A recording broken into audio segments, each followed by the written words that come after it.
Je note toutes les séries que j'ai vues lors de l'édition 2025 de Sérimania. Je me suis rendu au Festival International de Séries avec TikTok France. Et c'était une nouvelle fois une sacrée aventure. Lors de la cérémonie d'ouverture, j'ai pu voir Carême, qui est la deuxième production française de Apple TV+.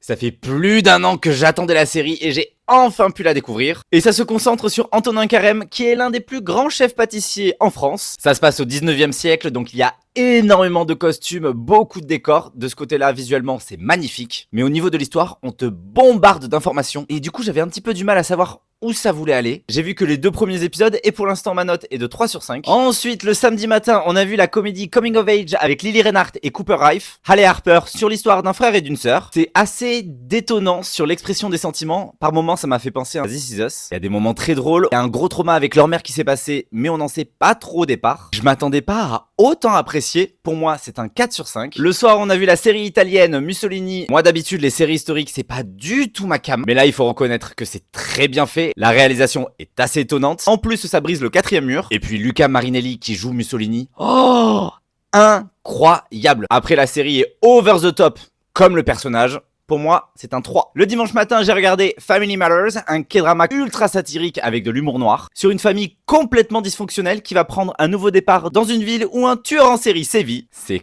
complètement délirant, assez graphique par moment, je lui mets un 4. Là par contre, déception pour cette série espagnole, Los Años Nuevos. Le concept pourtant est trop bien, tu vas suivre sur 10 épisodes 10 ans d'une histoire amoureuse qui se passe tous les nouvel an. Sauf que le gros problème que moi j'ai trouvé énormément ennuyant, c'est que c'est la vraie vie.